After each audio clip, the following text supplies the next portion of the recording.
I run the company. She owns it. But if you want to fight about it, lawyer up, big boy, let's go. Why don't you let me sell this thing? I want success. Get it for me.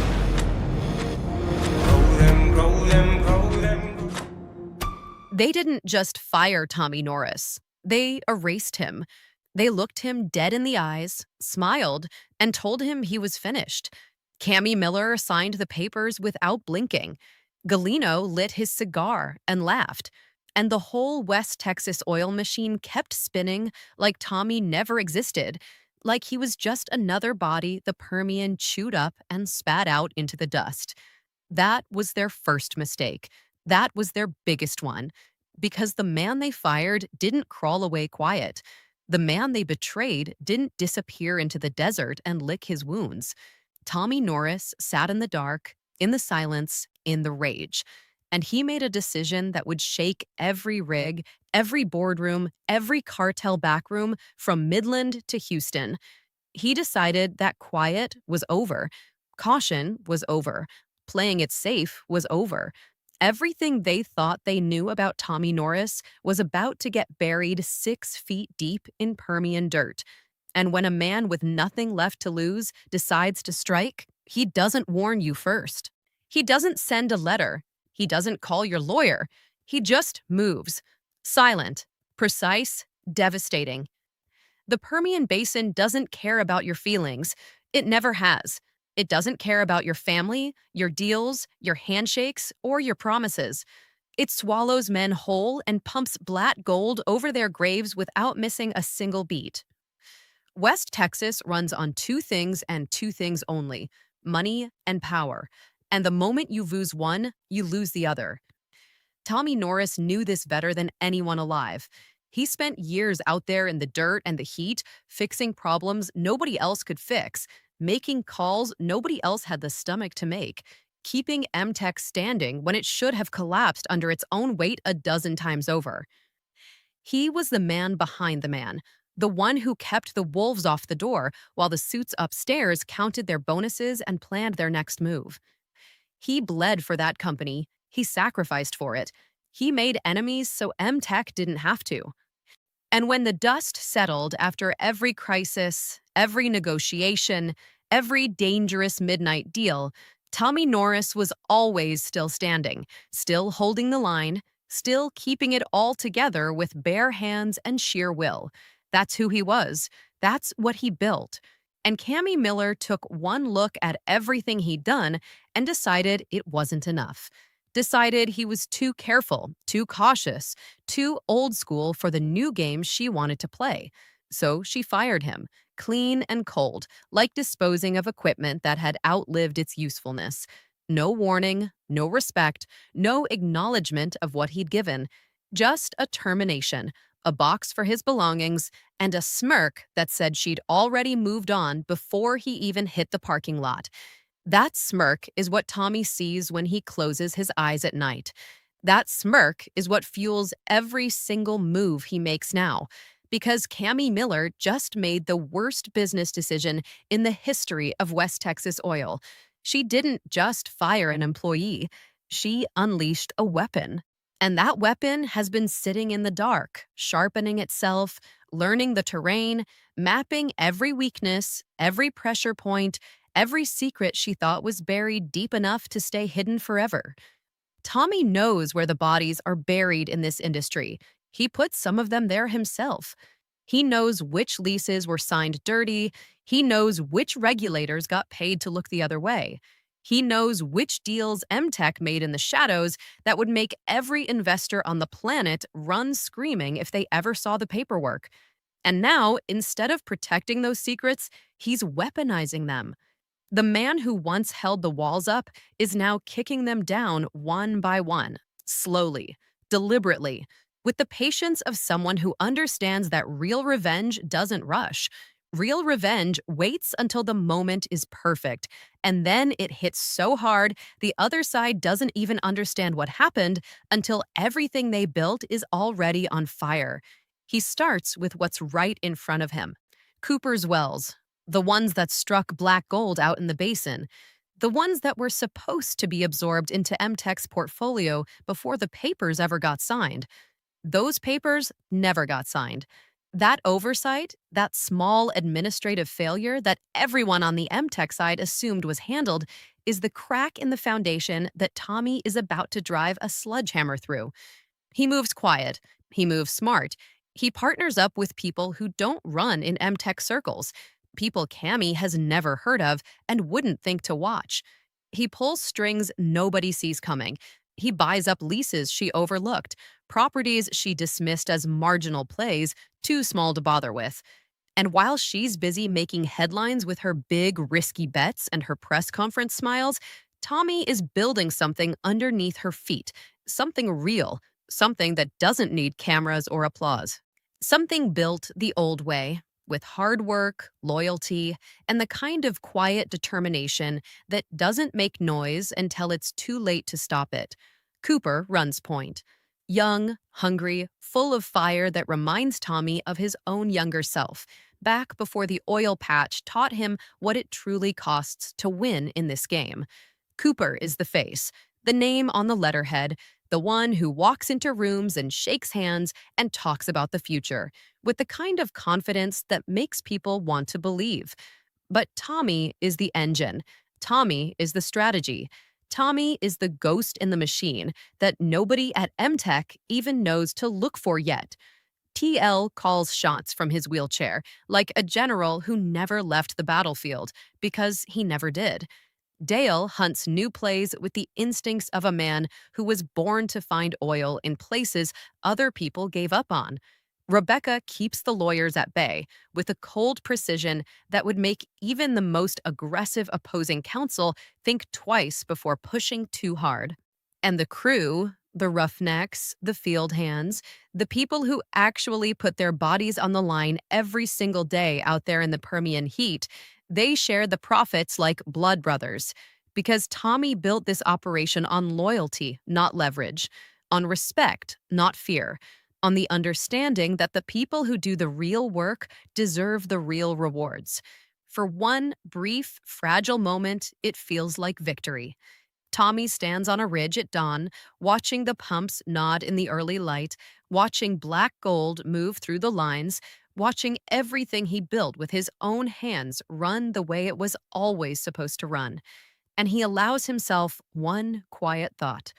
We built this. No more games, no more survival. Just the work, just the family, just the future. But the Permian doesn't give you peace. It never has, it never will. And the moment Tommy Norris lets himself breathe, the darkness starts moving again. Galeno never left. That's the thing about cartel money. It doesn't disappear when you stop looking at it. It doesn't dry up because you made a deal or shook a hand or thought you understood the terms. Cartel money sits patient in the background, collecting interest, not just in dollars, but in favors, in leverage, in the slow accumulation of power over people who borrowed when they were desperate and now find themselves owned in ways they never fully agreed to. The $44 million loan that kept CTT alive and breathing when everything else was falling apart, that money came with chains attached. Chains that Danny Galeno, smiling through cigar smoke in a quiet Midland backroom, is very happy to remind Tommy about every time the tension needs tightening. Miss a payment, and I start collecting differently. Family first, that's what he said. And Tommy heard it the way it was meant to be heard, not as a business reminder, as a threat against everything he loves, against Cooper, against Ainsley, against Angela. Tommy nodded in that back room, jaw tight, eyes giving nothing away, because Tommy Norris has been in rooms with dangerous men his whole career, and he understands the first rule of surviving those rooms. You never let them see what scares you. You never flinch. You never show the fear, even when it's sitting right there in your chest, cold and heavy, squeezing every breath.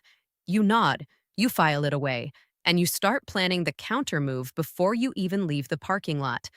But the threat is real, and Tommy knows it. The cartel doesn't make idle conversation. Galeno's reach goes deeper than most people in this business want to believe. TL dropped that truth over whiskey one night, voice low, face carved from a lifetime of hard knowledge. Son, you think this is just about oil? Galeno had eyes on MTech long before you did. Old cartel grudges don't expire. They sit in filing cabinets in rooms you've never been invited into, waiting for the right moment to resurface and turn everything upside down. And now those grudges are resurfacing. Strange trucks idling at night near CTT sites. Whispers from roughnecks about eyes watching from the scrub brush at the edge of the lease roads. A rig hand turns up beaten one morning near a CTT site with a message carved into his arm that leaves absolutely no room for misinterpretation. Pay up or bleed. Tommy stares at the photograph of that man's arm for a long time, rage building behind his eyes like pressure behind a casing that's about to blow. They sent that message because they think fear still works on him, because they remember the Tommy Norris who played careful, who weighed every risk, who always found a way to de-escalate before things turned bloody.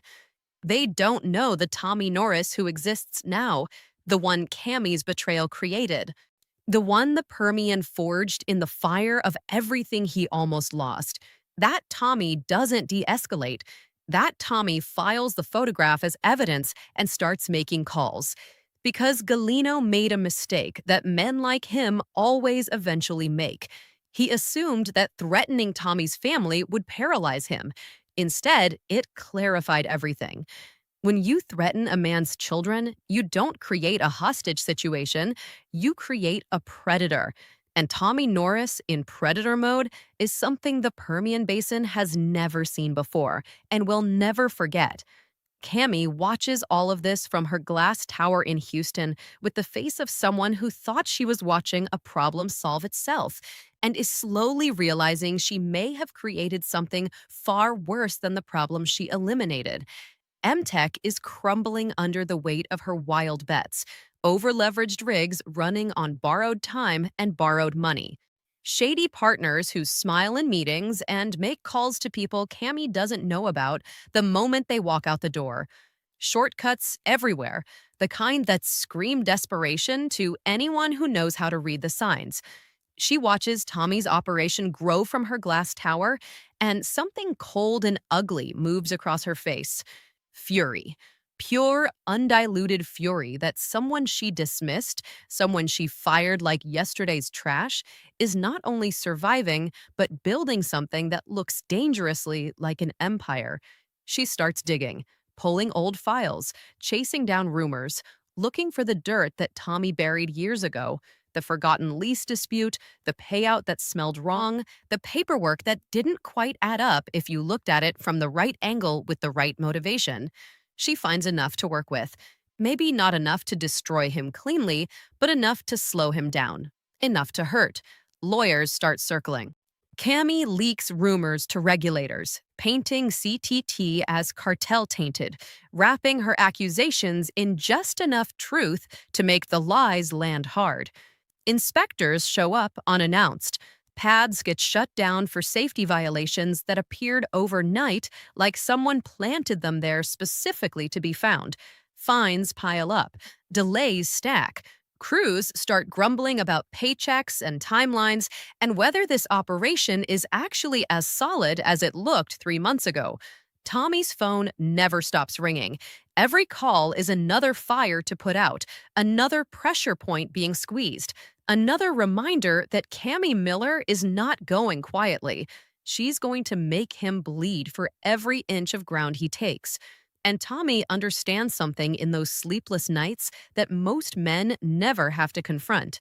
Winning in this game doesn't mean defeating one enemy. It means surviving the war that starts after you defeat the first one. The night the ranch job goes sideways is the night Tommy Norris crosses a line he can't uncross.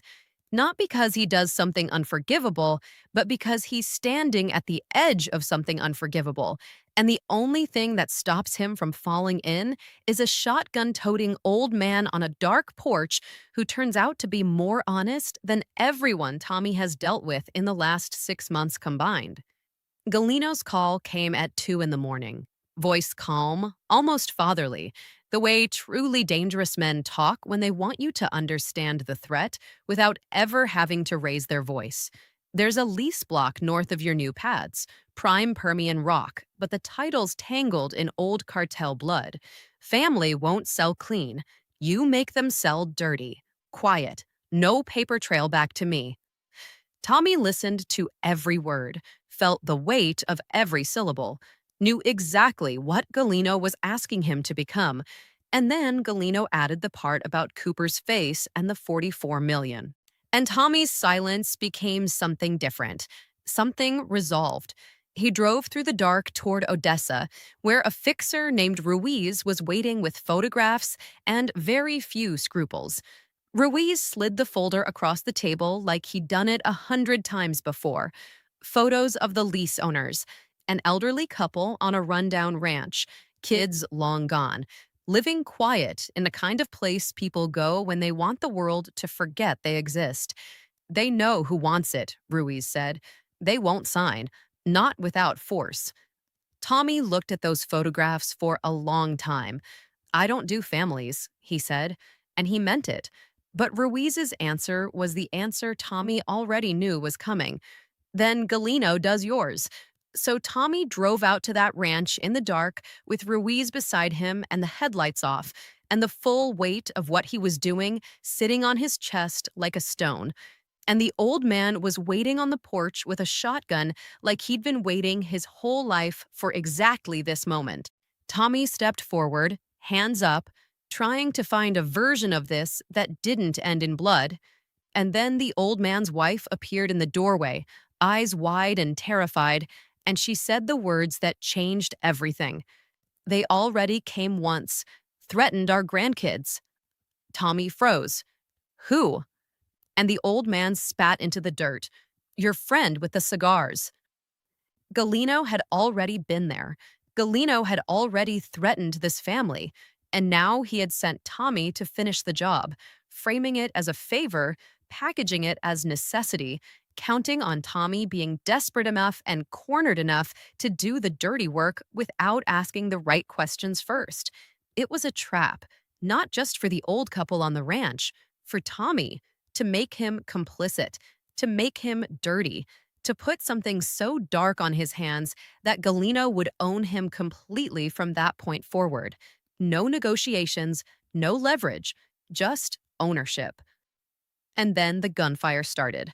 Not from Tommy. From the shadows in the scrub brush where Galino's men had been waiting the whole time, watching, ready to clean up whatever needed cleaning up once Tommy had served his purpose. Ruiz went down fast. Tommy moved on instinct, years of hard living and harder choices taking over, returning fire, watching the attackers scatter and their tires scream on the lease road as they fled into the dark. And then there was silence.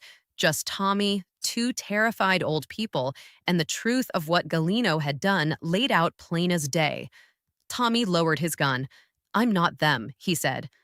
The old man stared at him for a long time with the eyes of someone who has been lied to by professionals and knows the difference between a lie and the truth when he finally hears one. Tommy opened his phone to Galino's last call log and held it up. He set us all up. Help me end this. The old man lowered his shotgun slow. Prove it. And that was the moment everything shifted. Because Tommy Norris had just been handed exactly what he needed. Not by an ally, not by a lawyer or a federal contact, or a roughneck with information to trade. By an old man on a dark porch who just wanted to protect his grandkids from the same people Tommy wanted to destroy. The proof started coming together fast after that. Audio recordings, photographs, Galino's own voice on a burner phone admitting things that would make federal prosecutors salivate.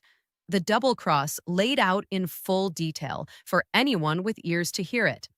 Tommy drove back toward Midland with Rui's blood still on his sleeve and a folder full of evidence in his hand and the first real clarity he'd felt since any of this started burning in his chest. Cami thinks she's winning. Galino thinks he's in control. And every single person who smiled while they buried Tommy Norris is sleeping soundly tonight, completely unaware that the man they thought they'd finished is no longer playing defense, no longer managing damage, no longer surviving. He's hunting. And the most dangerous thing in all of West Texas right now isn't the cartel, isn't the oil money, isn't the lawyers or the regulators or the political favors being traded behind closed doors in Houston boardrooms. The most dangerous thing in West Texas is a patient man who has finally run out of patience, who knows exactly where all the bodies are buried, and who has absolutely nothing left to protect except the people he loves and the truth he's carrying. Tommy Norris isn't the hammer anymore. He isn't the fixer, the problem solver, the man who keeps the peace and eats the cost and walks away quiet. He's something they never prepared for, something none of them thought to fear. And by the time they figure out what's coming, it won't matter, because the fire will already be burning in places they can't reach and can't stop and will never, ever put out. The question was never whether Tommy Norris would survive. The question was always what he'd become when the last thing worth losing was already in danger. And now they're all about to find out the answer, every last one of them, starting with the ones who smiled the hardest.